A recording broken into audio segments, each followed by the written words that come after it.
Hi viewers, welcome to మన దాబా కథలు. దాబా అంటే ధరణి భారతి. ఈరోజు మా డే 4 అండి గోవాలో ట్రిప్కి. ఇంకా ఈరోజు మాకు సన్ రైజ్ ఉంది. వచ్చిన ఈ లాస్ట్ 3 డేస్లో అసలు సన్ రైజ్ కనిపించలేదు.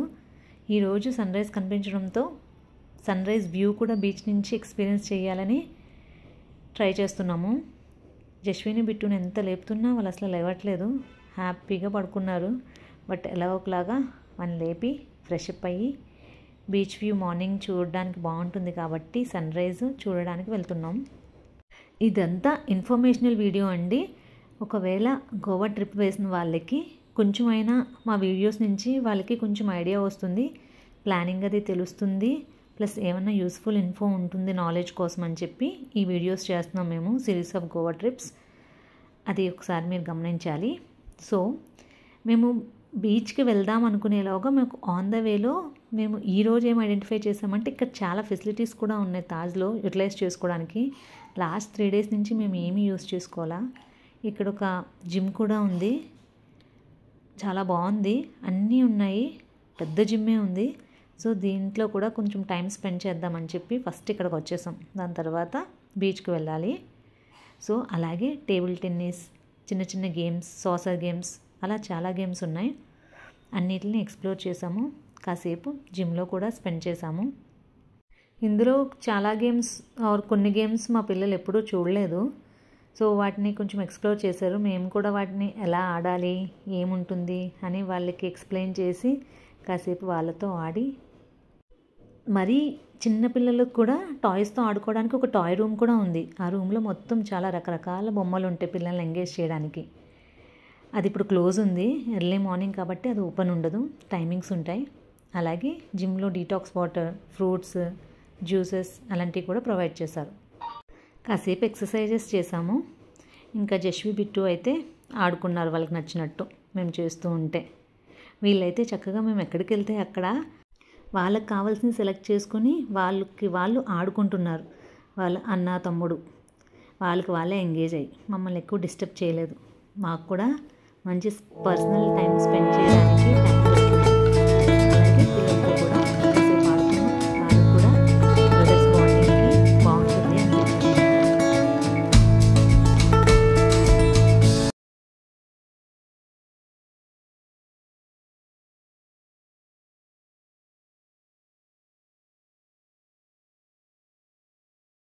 ఇంకా అలా జిమ్ ఫినిష్ చేసుకొని బీచ్కి వచ్చేసాం. ఎర్లీ మార్నింగ్ కాబట్టి బీచ్ మాకు చాలా స్పేస్ వచ్చింది. అలలన్నీ చాలా దూరంగా ఉన్నాయి. ఎర్లీ మార్నింగ్ ఇట్లనే ఉంటుందంట. పైగా మాకు లాస్ట్ 3 డేస్ నుంచి మార్నింగ్స్ ఎండలేదు కాబట్టి ఈరోజు చాలా బాగుంది. ప్లస్ మీకు అక్కడ నా బ్యాక్ సైడ్ ఈ ఫ్లాగ్ ఉంది కదా, ఈ ఫ్లాగ్ ముందు వరకే అలౌడ్ మాట. అక్కడికే మనకి అలలు చాలా లోతుగా ఉంటుంది. బట్ ఇప్పుడు చూడండి మనకి ఇదంతా కనిపిస్తుంది. ఇంకా ఈ ఫ్లాగ్ దాటి కూడా ఇంకా మనకి చాలా స్పేస్ ఉంది, అంతవరకు కూడా వెళ్ళొచ్చు. ఎర్లీ మార్నింగ్ అయితే ఈ బెనిఫిట్ ఉంటుంది. ఇదంతా ఎక్స్ప్లోర్ చేసే అంత దూరం వెళ్ళాం. ఇక్కడ ఏం చూసారా, వాళ్ళు ఇక్కడ ఈ రాళ్ళకు అంటుకొని ఒక షెల్స్ లోపల ఒక చిన్న ప్రాణి ఉంటుంది. ఫర్ ఎగ్జాంపుల్ మన ప్రాన్స్లా అనుకోవచ్చు, చిన్నవి స్నేల్స్, ప్రాన్స్. వాటిని వాళ్ళు తీసి వాటిని ఒలిసి అందులోంచి దాన్ని తీసి వాళ్ళు దాన్ని అంతా ఒక చోట పెట్టుకొని తీసుకెళ్తున్నారు. వాళ్ళు అవి కుక్ చేసుకొని తింటారంట. అలా చాలామంది ఉన్నారు అవన్నీ అట్లా తీసుకునే వాళ్ళు. ఈ లోపే మళ్ళీ వర్షం స్టార్ట్ అయింది. ఇంకా అందరూ రూమ్కి వెళ్ళిపోతున్నారు, మేము కూడా బయలుదేరుతున్నాం. మరీ ఎక్కువగా తొందరలోనే తగ్గిపోయింది. బట్ వర్షం పడింది, అందరూ బ్యాక్ టు రూమ్స్. బట్ బాగుంది ఎర్లీ మార్నింగ్ వ్యూ అయితే.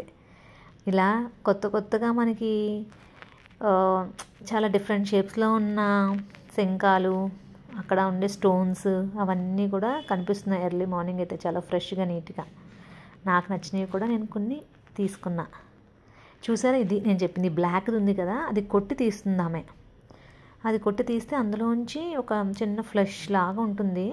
అది తీసుకొని ఒక దాంట్లో పెట్టేసుకుంటున్నారు వాళ్ళు. అలా చాలా ఉంటున్నాయి ఒక్క రాయికి అతుక్కున్నవి. ఇంకో నేను కూడా తీసా. అది గట్టిగా ఉంది కాబట్టి ఆమె అది యూజ్ చేస్తుంది, కత్తి లాంటిది. దాంతో కొట్టి తీసేస్తుంది. ఇది ఒలిస్తే లోపల ఉందన్నమాట చిన్నగా. చూడండి ఒక్కదానికి ఎన్ని ఉన్నాయి, అది అలా గుచ్చుకొని రాక్స్ మధ్యలో ఉందన్నమాట. దాన్ని తీసుకుంటున్నారు వాళ్ళు. ఇదిగో ఈ శంఖం కూడా నాకు భలే అనిపించింది. ఇలాంటి చాలా డిఫరెంట్ షేప్స్ కలెక్ట్ చేసుకున్నాను నేను. ఈ ఉడత అయితే నాకు వచ్చినప్పటి నుంచి కనిపిస్తూనే ఉంది. ఇంకా జస్వి బిట్టు అయితే ఇక్కడ రోజు ఆడుకొని ఫొటోస్ తీసుకుంటున్నారు. లయన్స్లో ఇమిటేట్ చేయడం. ఆ లయన్ నోట్లో చేయి పెడితే జస్విని కరిసిందంట. అది చెప్తున్నాడు, అది పోజ్ ఇస్తున్నాడు. ఇంకా అదంతా కాసేపు హ్యాపీగా ఫ్యామిలీతో అంతా ఎంజాయ్ చేసి ఇంకా మళ్ళీ బ్రేక్ఫాస్ట్కి వచ్చేసాం. బ్రేక్ఫాస్ట్ యాజ్ యూజువల్గానే కొన్ని ఐటమ్స్ అయితే కొత్త ఐటమ్స్ యాడ్ చేస్తాడు, కొన్ని ఐటమ్స్ అయితే రెగ్యులర్గా అందరికీ కామన్గా ఉండేవైతే పెడతాడు. అలా చాలా ఐటమ్స్ ఉంటాయి. వాటిలో మనకు నచ్చింది ఇంతకు ముందు డేస్ మనం టేస్ట్ చేయలేము, అలాంటి టేస్ట్ చేసి మంచి బ్రేక్ఫాస్ట్ ఫినిష్ చేసుకొని మళ్ళీ రూమ్కి వెళ్తాం.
పిల్లలైతే మాత్రం పూల్లో ఎంజాయ్ చేస్తున్నారు. జస్వి కూడా బాల్స్తో ఆడుకుంటున్నారు స్విమ్మింగ్ పూల్లో. అలాగే ఇదిగోండి నేను కలెక్ట్ చేసుకున్న నా కలెక్షన్ అంతా గోవా కలెక్షన్. అన్నీ డిఫరెంట్ షేప్స్వి. మళ్ళీ ముచ్చటగా అనిపించింది. ఈ కలెక్షన్ అంతా తీసుకున్నాం. అన్నీ డిఫరెంట్గా ఉన్నాయి. ఇంకా తర్వాత ఫ్రెష్ అప్ అయిపోయాం అందరం. ఫ్రెష్ అప్ అయిపోయి లంచ్ చేయడం కోసం బయటకు వచ్చేసాం. లంచ్ తర్వాత వేరే ప్లానింగ్ అంతా ఉంది. ఈరోజు లాస్ట్ డే కాబట్టి మ్యాక్సిమం కవర్ చేసుకోవడానికి చూస్తున్నాం. వచ్చేసాము. ఈ హోటల్కి వచ్చాము. చాలా బాగుంది ఇక్కడ ఫుడ్. లంచ్ చేసేసుకొని మేము నెక్స్ట్ మా డెస్టినేషన్ మా స్పాట్కి వెళ్ళాలని ప్లాన్ చేసుకుంటున్నాం. ఇక్కడ యాంబియన్స్ కూడా చాలా బాగుంది. ఏదో పల్లెటూరి యాంబియన్స్ లాగా అక్కడక్కడ తట్టలు పెట్టాడు, బుట్టలు పెట్టాడు. అలాగే మీరు చూస్తారు ఇప్పుడు ఫిషెస్ కూడా అందంగా మంచి డెకరేటివ్ ఐటమ్స్ ఉన్నాయి. అలాగే ఈ హోటల్కి వెళ్ళినా మాత్రం ముందు బార్ కనిపిస్తుంది. మైట్ బీ గోవా బీచ్ వాటి వల్ల అనుకుంటా. ఫస్ట్ స్టార్టింగే నాకు ఎక్కడికి వెళ్ళినా బార్ కనిపించేది. ఎక్వేరియంలో ఫిషెస్తో కాసేపు ఆడుకున్నారు జస్వి బిట్టు ఫుడ్ డెలివరీ అయ్యేలోగా. చూసారా నేను చెప్పిన ఫిషెస్ ఇవే. సిల్వర్ కలర్లో మంచి షైనింగ్గా బ్రైట్గా ఉన్నాయి అవైతే. ఇది చాలా పెద్ద ఎక్వేరియం. ఫుడ్ కూడా ఇక్కడ చాలా టేస్టీగా ఉంది. యాంబియన్స్ కూడా బాగుంది. పక్కనే లైవ్ మ్యూజిక్తో ఫుడ్ని అందరం బాగా ఎంజాయ్ చేసాం. ఎక్కడికి వెళ్ళినా ఈ కూల్ డ్రింక్స్ అయితే వదిలేదేలే అన్నట్టు ఆర్డర్ చేసుకున్నాం మేమైతే. అలాగే ఇవి స్పైస్డ్ ప్యాంకో ప్రాన్స్ అంట, బాగున్నాయి టేస్ట్. ఇది వాఫ్స్ సిగ్నేచర్ ఫ్రైడ్ ఫిష్ అంట, బాగుంది. సలాడ్ కూడా చాలా టేస్టీగా ఉంది ఫిష్ ఫ్రైతో. స్టార్టర్స్ అయితే ఫినిష్ చేసుకున్నాం. ఇంకా మెయిన్ కోర్స్ కింద కడాయి జింగా అలాగే తందూరి రోటీ తీసుకున్నాము. బాగున్నాయి ఇవి కూడా టేస్ట్. ఇంకా అందరం చేసి నెక్స్ట్ డెస్టినేషన్ కోసం స్టార్ట్ అయిపోయాం.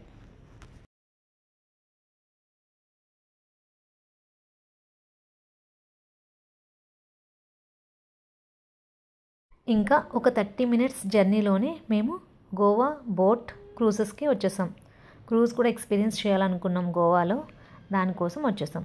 ఇక్కడ 2 కంపెనీ వాళ్ళవి ఉంటాయి, లెఫ్ట్ సైడ్ ఒకటి రైట్ సైడ్ ఒకటి. మేము ప్యారడైజ్ వాళ్ళది చూస్ చేసుకున్నాము. Ticket per head 500 rupees.